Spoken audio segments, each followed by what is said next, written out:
Greater Noida में बसे एक छोटे से गांव सुनपुरा में सन 2016 से संचालित है संस्थानम अभय दानम, एक ऐसी संस्था जिसमें मूक प्राणी एवं असहाय पशु पक्षियों के पालन पोषण से लेकर चिकित्सा तक की उत्तम व्यवस्था की जाती है। संस्था में उपस्थित चिकित्सक एवं अन्य सदस्य दिल्ली एनसीआर एवं अनेक क्षेत्रों से 24 घंटे असहाय पशु पक्षियों का रेस्क्यू कर जीवन दान देने का नेक कार्य कर रहे हैं। संस्था में ज्ञान दानम गुरुकुल भी चलाया जा रहा है, जहां छोटे बच्चों को लौकिक शिक्षा के साथ जैन धर्म एवं जीवन उपयोगी संस्कार भी दिए जा रहे हैं। शिक्षा ही नहीं बल्कि बच्चों के रहने एवं खाने की भी निःशुल्क व्यवस्था की जाती है। इनके साथ ही संस्थान में औषधानम आयुर्वेदिक एवं प्राकृतिक चिकित्सा केंद्र में चिकित्सकों के परामर्श से लोगों का उपचार निःशुल्क किया जाता है। संस्था में हथकरघा एवं हस्तशिल्प प्रशिक्षण केंद्र भी संचालित है, जिसमें युवाओं को विभिन्न कलाओं का निःशुल्क प्रशिक्षण प्रदान किया जा रहा है। सन 2017 में इस परिसर में श्री दिगंबर जैन मंदिर की स्थापना भी की गई, जहां अरिहंतगिरी तमिलनाडु से लाई गई मूलनायक भगवान शांतिनाथ की मनोहारी प्रतिमा लगभग 500 वर्ष प्राचीन है। प्रतिमा इतनी निराली है कि हर कोई इन पर मोहित हो जाता है। मंदिर जी में प्रतिदिन प्रभु का अभिषेक, शांति धारा एवं पूजन होता है। वर्तमान में पशुजन्य दुग्ध पदार्थ क्रूरता मुक्त न होने के कारण यहाँ अभिषेक हेतु वनस्पति जन्य विकल्पों जैसे कि नारियल जल, पुष्प एवं फलों के रसों का प्रयोग किया जाता है। क्षेत्र पर हस्तलिखित पांडुलिपि संग्रहालय, जैन वीगन ऑर्गेनिक भोजनालय, गुरुकुल निर्माण का कार्य निरंतर चल रहा है। यदि आप भी ऐसे मनमोहक स्थान संस्थानम अभयदानम के किसी भी कार्य एवं क्षेत्र में सहयोग देना चाहते हैं तो संपर्क करें 9868356946 9329322040। आचार्य श्री उमा स्वामी विरचित तत्वार्थ सूत्र पाठशाला। मंगल आशीर्वाद परम पूज्य आचार्य श्री 108 श्रुत सागर जी महाराज, परम पूज्य आचार्य श्री 108 प्रमुख सागर जी महाराज। प्रेरणा स्रोत परम पूज्य मुनि श्री 108 प्रणम्य सागर जी महाराज एवं परम पूज्य पाठशाला प्रणेता मुनि श्री 108 हनुमान सागर जी महाराज। नमन करता स्वर्गीय श्री योगेंद्र कुमार जैन एवं स्वर्गीय श्रीमती आशा जैन, मोदीनगर, उत्तर प्रदेश। प्रायोजक ज्ञान दानम गुरुकुल। मिथ्या चारित्र से स्वर्ग तो मिल सकता है, परंतु मोक्ष का कारण कदापि नहीं है। आपको संसारी सुख मिल सकते हैं अगर आपने मिथ्या चारित्र धारण कर लिया, आपने तप व्रत उपवास बहुत ही महीनों महीनों तक कर लिए, परंतु आपके साथ में सम्यक ज्ञान नहीं चल रहा था, आपको वास्तव में यह नहीं पता था कि मेरा आचरण सही है या गलत है, तो वो क्या कहलाएगा?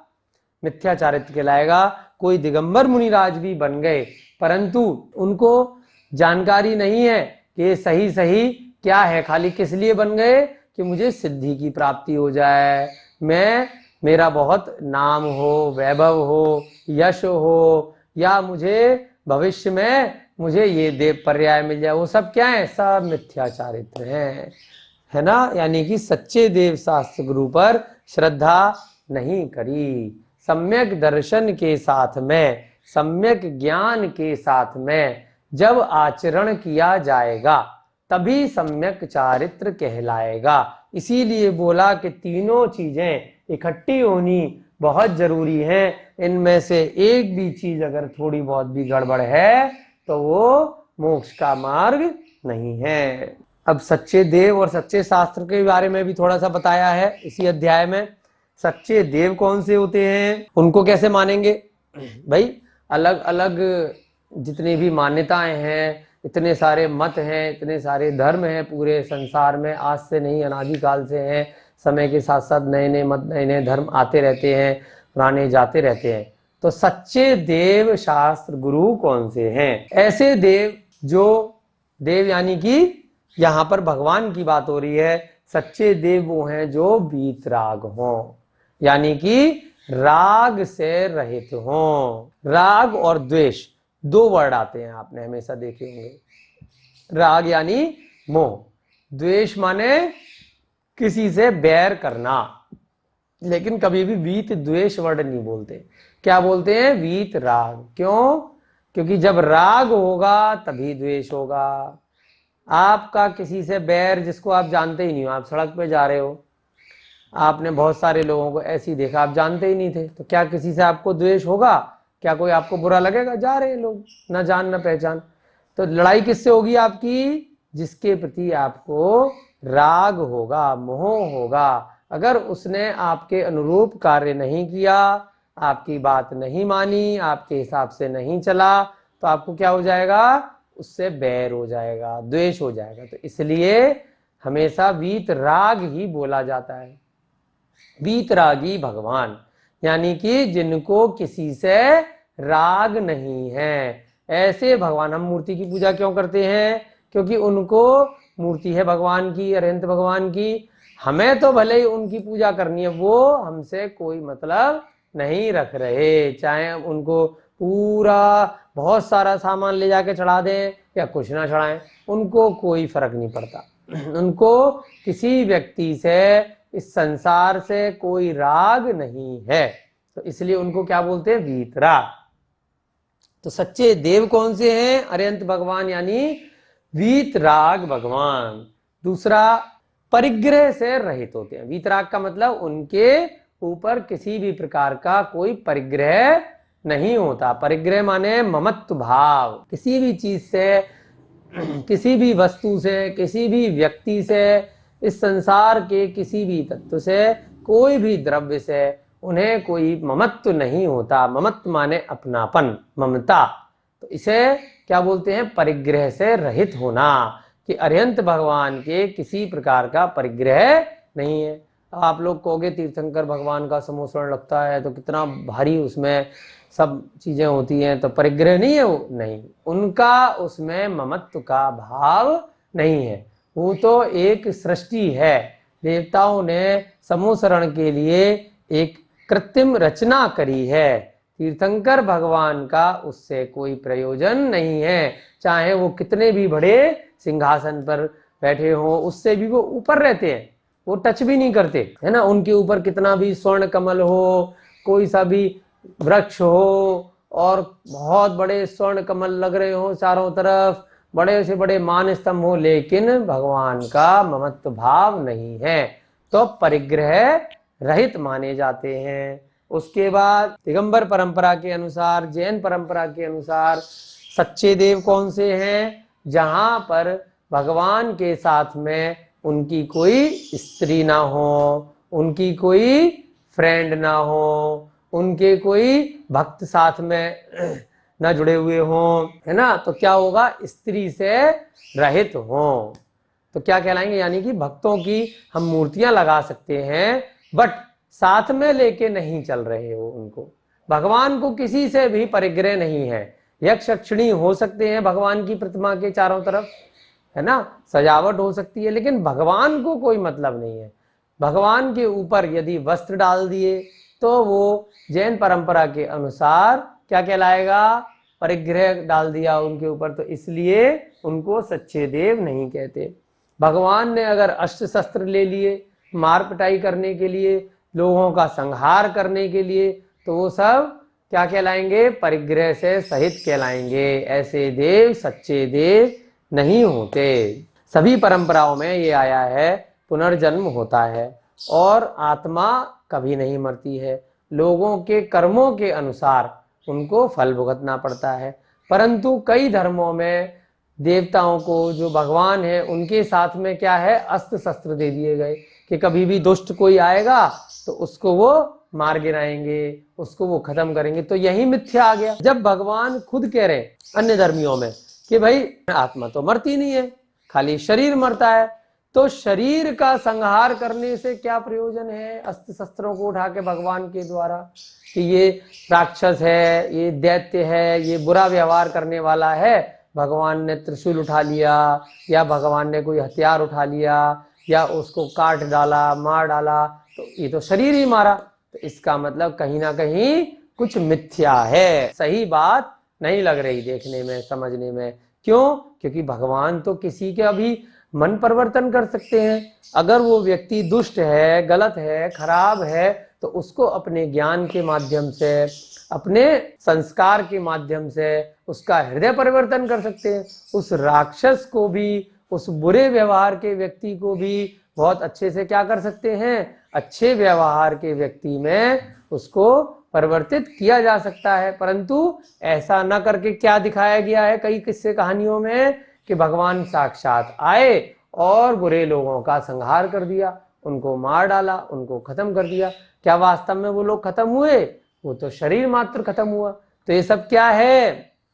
कहीं ना कहीं सच्चे देव नहीं है। तो लॉजिकली, विवेक के साथ, बुद्धि के साथ आपको सोचना है कि सच्चे देव हैं या नहीं है। जो देव अस्त्र शस्त्र लिए हुए हैं, जो देव बुरे व्यक्तियों का संहार करने के लिए आगे आ रहे हैं, या ऐसे देव जो अपने सुखों के लिए बलि प्रथा करवा रहे हैं, या कई जगह आता है कि देवों को बलि देने से, रक्त देने से वो प्रसन्न होते हैं। क्या वो देव सच्चे देव हो सकते हैं? जो दूसरे जीवों की हिंसा करवाते हैं या जो उसके लिए निमित्त बनते हैं, तो वो देव सच्चे देव नहीं हो सकते। इसके साथ में ही हमने पहले ही बता दिया, राग द्वेष से रहित होते हैं अरिहंत भगवान। और जब अरिहंत भगवान बन जाते हैं तो उनके मल मूत्र इत्यादि भी नहीं आते।